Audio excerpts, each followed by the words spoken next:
Hello. पिछले video में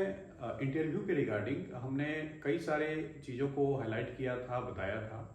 जिसमें कि किस प्रकार से आपके नॉलेज से ज़्यादा ज़रूरी आपका वे ऑफ प्रेजेंटेशन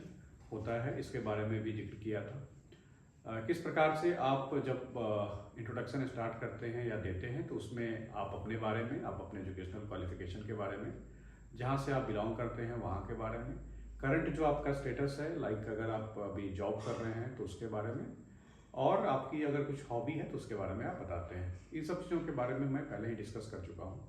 इसके अलावा कई छोटी छोटी वीडियोज़ के फॉर्म में, शॉर्ट्स के फॉर्म में हमने अलग अलग पॉइंट को भी हाईलाइट किया था, लेकिन मुझे लगा कि एक कंप्लीट वे में, कंसोलिडेटेड वे में उन चीज़ों को एक बार अच्छे से आपको फिर से आपके समक्ष रखूं, जिससे कि आपको एक जगह सब चीज़ मिल जाए और आपको एक अच्छा हेल्प हो जाए। तो जैसा कि लास्ट टाइम हमने बताया था कि जब आप इंट्रोडक्शन देते हैं, पहला क्वेश्चन इंट्रोडक्शन के रिगार्डिंग आपसे जब पूछा जाता है तो उसमें आप अपने बारे में जब आप बताते हैं, जिस जगह से बिलोंग करते हैं उसके बारे में बताते हैं, और उसमें जैसा कि मैंने जिक्र किया था कि उन चीज़ों पर ये देख लें कि जिस जगह से आप बिलोंग करते हैं तो वहाँ की प्रमुख चीज़ें क्या क्या हो सकती है। व्यक्ति विशेष से रिलेटेड कोई अगर हमारे महापुरुष या फिर कोई पर्सनालिटी जो है वहाँ से अगर जुड़े हुए हैं तो उनके बारे में भी पढ़ लें। कोई जगह, जिस जगह से आप बिलोंग करते हैं वहाँ का कोई अगर हेरिटेज चीज़ें हैं तो उसके बारे में भी आपको नॉलेज होनी चाहिए। अब आती है पॉइंट कि 3-4 चीज़ इंटरव्यू के दौरान, इंटरव्यू में इंट्रोडक्शन के दौरान आप ध्यान रखें कि जब आप अपने क्वालिफिकेशंस के बारे में बता दिए तो अगर आप जॉब में हैं और तो उस चीज़ को भी वहाँ पे बताएं, और एक अगर आपकी हॉबी भी है तो उसको भी आप लास्ट सेंटेंस में ज़रूर ऐड कर दें। बट एक चीज़ ध्यान रखें कि इस 2 चीज़ के बारे में, यानी कि आपको अपने करंट जॉब अगर आप कर रहे हैं तो उसके बारे में, और हॉबी के बारे में आप अच्छे से पहले से ही तैयारी करके रख लें, क्योंकि एक बार जब इंट्रोडक्शन जब जैसे ही समाप्त होगा तो अगला क्वेश्चन जो आपने इंट्रोडक्शन में बोला वहाँ से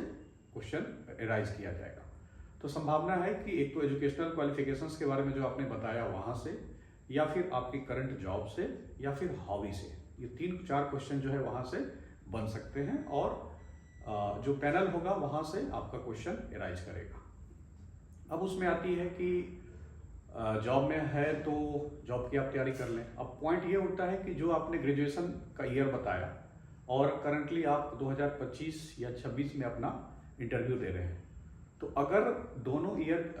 के बीच में अगर ज़्यादा गैप है, ग्रेजुएशन ईयर और जो इंटरव्यू का हम लोग का 20 साल चल रहा है,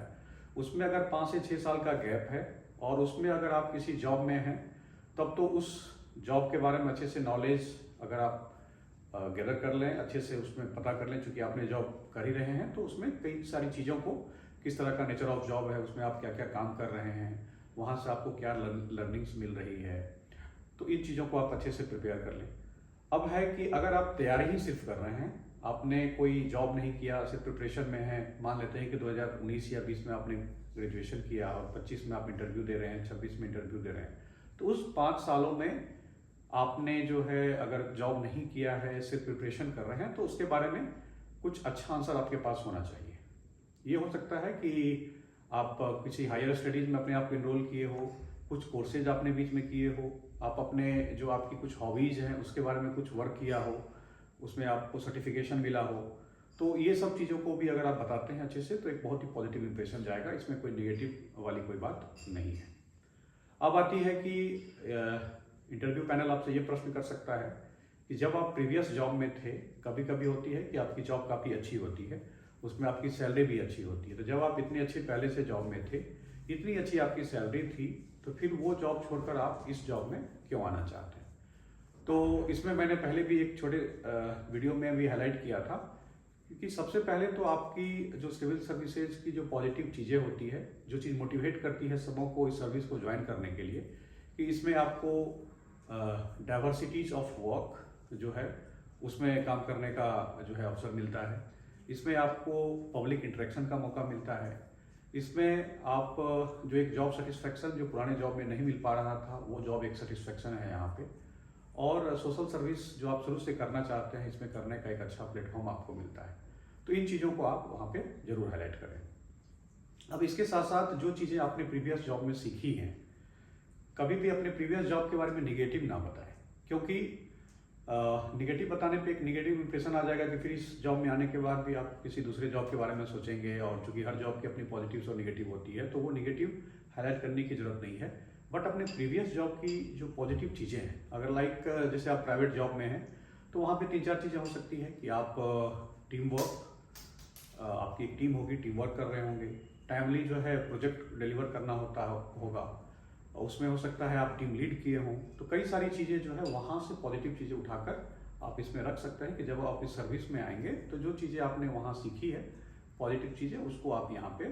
रखेंगे, उसका अच्छे से आप उपयोग यहाँ पे भी करेंगे। तो इस तरह से उसको हैंडल कर सकते हैं। उसके बाद अगला ये क्वेश्चन उठता है कि जो इंटरव्यू का जो माध्यम है, हालांकि ये चीज़ मैंने पहले भी एक छोटे से वीडियो में हाईलाइट किया था, वो आपको विशेष मायने नहीं रखता है। अगर आप जिस भी विषय में, यानी कि मीडियम में, हिंदी हो या इंग्लिश हो, जिसमें आप कॉन्फिडेंट फील करते हैं, अपने आप को अच्छे से एक्सप्रेस करते हैं, तो उसमें आप अपना इंटरव्यू अच्छे से दे सकते हैं। इनफैक्ट जब भी आप बिहार गवर्नमेंट में ज्वाइन करते हैं तो मैक्सिमम काम जो है आपको हिंदी मीडियम में ही करना है। यहाँ पे फाइलिंग जो भी होती है, फाइल लिखने की बात हो या फिर कम्युनिकेशन की बात हो, तो मैक्सिमम चीज़ें हिंदी में होती है। तो इसमें बिल्कुल भी घबराने की ज़रूरत नहीं है कि इंग्लिश मीडियम में है तो कुछ ज़्यादा मार्किंग होती है, वैसा कुछ नहीं होता है। बस ये चीज़ है कि हिंदी मीडियम में जब भी आप अपनी बातों को रखें तो एक कन्विंसिंग वे में रखें, पोलाइटली रखें, अच्छे से रखें। और हो सके तो कुछ जो, जैसा कि मैं पहले भी बताया था कि कुछ इंग्लिश के टर्म्स जो यूज होते हैं, अच्छे टर्म्स हैं। अगर आप पॉलिटी पे अपनी बात रख रहे हैं तो पॉलिटी के कुछ टर्म्स, इंग्लिश टर्म्स का यूज करें।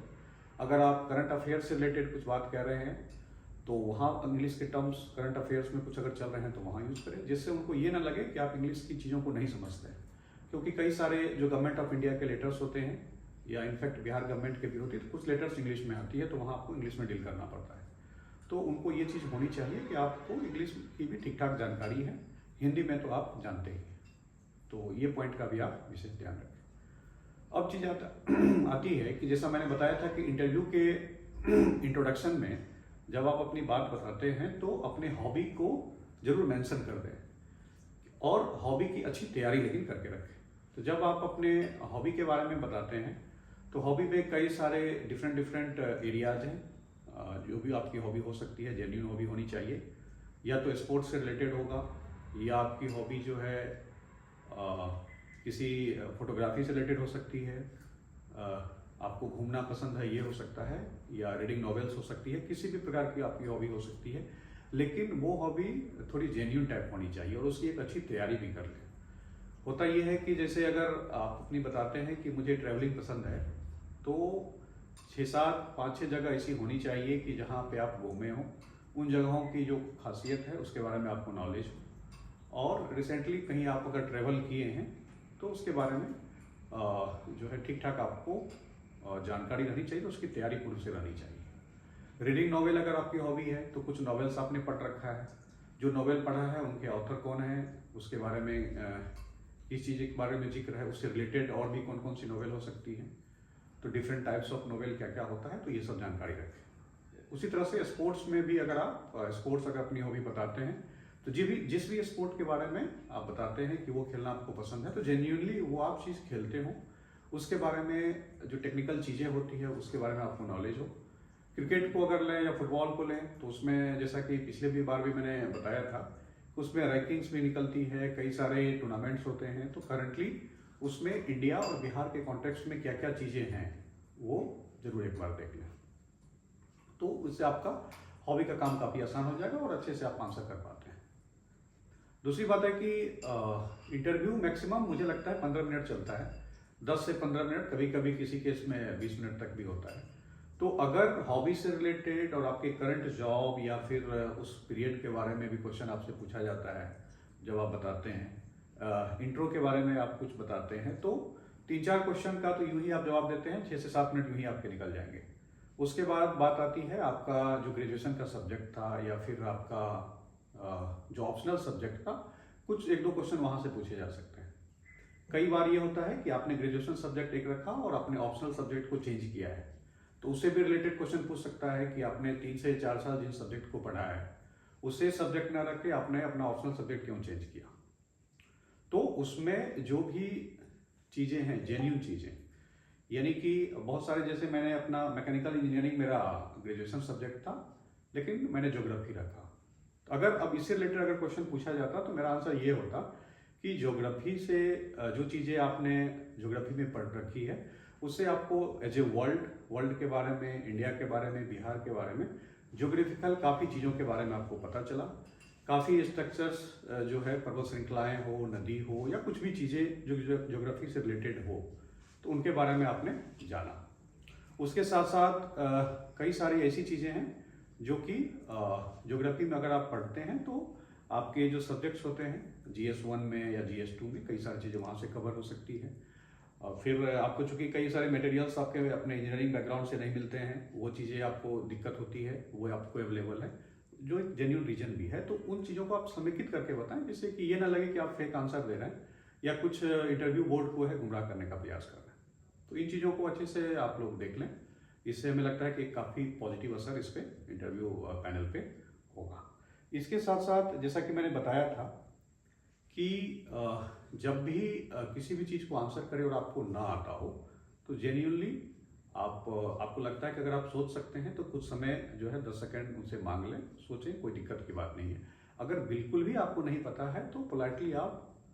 ना करें, नो बोले, पोलाइटली उसको बता दें कि आपको इनके बारे में, सॉरी सर मुझे इसके बारे में जानकारी नहीं है, मैं इसके बारे में ज़रूर पढ़ूंगा या पढ़ूंगी। तो इस तरह से एक ये पॉजिटिव इंप्रेशन जाता है कि आप इंटरव्यू बोर्ड को ब्लफ नहीं कर रहे हैं, उसे जेन्युइनली अपनी बातें बता रहे हैं, और कहीं भी आपके नॉलेज के आधार पे वो मार्किंग बिल्कुल नहीं करते हैं। आपकी ऑनेस्टी, आपकी इंटीग्रिटी, और आपने जो भी चीज़ें पढ़ रखा है, अच्छे से पढ़ रखा है, उस चीज़ को आप अच्छे से एक्सप्रेस कर रहे हैं, उस पर बेसिकली आपकी मार्किंग होती है। कहने का मतलब ये है कि ऐसा भी नहीं है कि आप गलत आंसर देते हैं और अच्छे से बोलते हैं तो आपकी अच्छी मार्किंग होगी, बिल्कुल नहीं। आपको सही आंसर देना है, जो भी जानते हैं, और एक अच्छे वे में देना है, तो ओवरऑल इससे आपकी इंटरव्यू अच्छी मानी जाती है और अच्छी मार्किंग भी होती है। तो आज हम लोग यही समाप्त करते हैं। कुछ चीज़ें जो बच गई हैं उसको मैं अपने थर्ड पार्ट में जरूर कवर करूँगा।